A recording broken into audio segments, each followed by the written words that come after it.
All right, everyone, we're going to talk about fall transitions. We're starting to see cooler nights. We're starting to see the fog in the morning.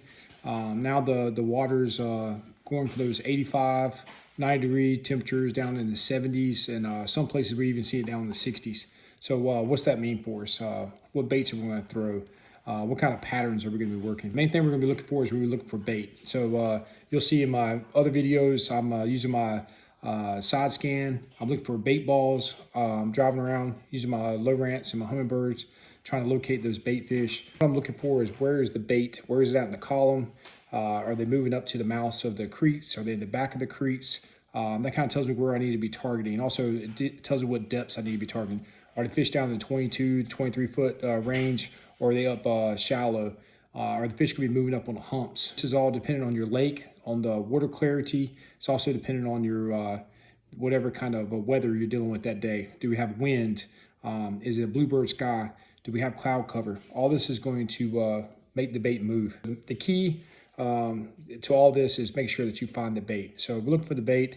Once you find that bait, it's going to tell you what you need to be doing, what area you need to be fishing in, and then you decide what kind of baits you're going to be throwing. So let's talk about the different baits that you're going to see me throwing over the next couple of weeks. Heading to Lake Eufaula to fish the regional finals, but that's the MLF for the Gator division. So I'll be representing Florida down there fishing in Eufaula. This is the first time I've fished on this lake. So I've been down there the last 2 weekends. We had an off week this week. It's been off water, not allowed to go and fish, so off limits. And I'll be heading back down there after work on Friday to fish over the weekend. So we'll go back, we'll fish a couple of days before the tournament next week. So 250 anglers will be competing for a chance to go to the championships and to win that title. So let's talk about a few baits. Now colors also depending on what kind of water you're going to be fishing. If I'm going to be fishing stained water or kind of murky water, I'll be using the gold blades. I'm going to be using definitely the willow leaf or a Colorado blade, depending on how much thump I want in there. Again, I'm also going to match the hatch. So if I'm chasing that large bait and we see fish busting on the larger bait, I may use a larger profile. But if I see they're finesse and going after a small bait, well then obviously I'm going to use a little bit smaller profile and go a little bit smaller bait. This is a rather large spinner bait. Also, if I'm going down that deeper water, especially if I'm targeting that 15 to 20 foot range, I'll be using the ounce and a half spinner bait. They do make those, you can get those in KVDs or Ledge Busters also has a couple of deep diving spinner baits, so check those out. Something else I like to use this time of year, especially as the fish get more finicky, they'll get lethargic and you'll see the bait fish twitching in the water. I like to go to some kind of jerk bait. I have different depths. This one's a shallower 3 to 5 foot jerk bait. You'll see me go to the 11 foot divers, KVD 11 foot divers, or I'll be using the Mega Bass. I like to use those, the +1, +2. Again, I'm targeting that depth range. See where your bait's at. Usually this time of year, your larger fish are going to hang out underneath those bait balls. So if fish are in the 8 foot column, or I say the bait's in the 8 foot column, I'm going to be targeting that 10 to 12 foot range and get those lazy, hungry bass that are hiding out, getting the dying fish falling out of those bait balls. If I see the fish bust on top of the water, I'm definitely going to have one of these tied on. Again, if it's sunny outside, I'm going to have that chrome pattern. If a little bit of overcast, I would like the bone. Early in the morning, I use the bone. I like having a knock in there. So this isn't the silent one. And definitely change out your hooks. I got videos on how to change the hooks out. Depends on what kind of strikes I'm getting, and that's why it's important to go pre-fish to see if the bite is more of a slap at it, or are they totally commit to the bait. Are they going to take the whole bait in? That tells me whether I need to use the straight shank or whether to use the EWG. Right now, the fish are pretty aggressive, so I've got the EWGs on here. You can see it's a shorter shank and a more aggressive hook, and pretty much, sorry about the dragons in the background, that's my dog's fighting. But yes, this is a killer this time of year. You just want to walk it. As far as setup, I like to use a medium heavy on there.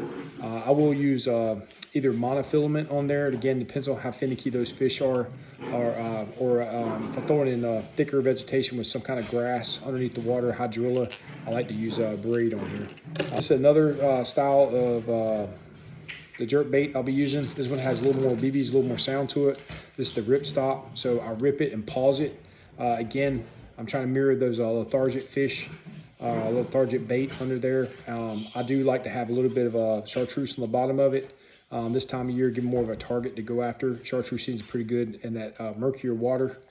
And then always, you know, I'm a frogger, so I'm always gonna have a frog on. Again, I'm gonna match the hatch, depending on what kind of lake I'm fishing, what kind of vegetation, depending on what kind of frog I'll use. It seems the popping frog is pretty good, especially if they're chasing the bait. Also, using popper, like a popper, or using some kind of a popper bait. I like the translucent or a white this time of year, but again, I'm gonna match the hatch. So I'm gonna look at the bait around there, look at the bait balls and see the size, and I'm gonna just try to match it to the best of my ability. But this time of year, definitely a white frog. I have a couple of videos on how to bend the hooks up on those to get a better hook set, and also how to trim your skirt to where you have more walking action. This is a walking popping frog by Terminator. So good frog. It's a very good hookup ratio on these frogs. So that's just a couple of the baits that you'll see me using. As always, the rattle trap is good. The lipless crankbait. Never forget, what was it, 2 years ago? I got a video on that, and we slayed them on the rattle trap this time of year, right in that fall transition. So check out those videos if you haven't looked at them already. Also, if the fish are down deep, crankbaits this time of year are really good. You want to match that shad pattern. Target those deeper fish up underneath the bait balls. Look on your graphs and see where they're at. You want to go a little bit deeper. Around wood, vegetation, or any kind of structure, then you definitely want to use a square bill. You want to knock it up against that structure to get that reaction bite. That's also good this time of year. Someone was asking me the other day what scissors I was using when I was tying up my my rigs. So I like the Kudas. These are, I get them at Walmart. They're like $4, $5. These are super sharp and really good for braid. So if you want to cut braid, I usually have 4 or 5 pairs of these. I have them all around the house or in my boat. I even keep a pair in my truck. So these are really good scissors. They're small, lightweight. They will blow out of your boat, so make sure that you have them in some kind of compartment. And that's about it. So if you have any questions or you have any recommendations for fall transition, leave those in the comments below. And definitely check out defensebaitandtackle.org. Check out the website. Look at the deals and stuff that are on sale on that website. As always, thanks again for following.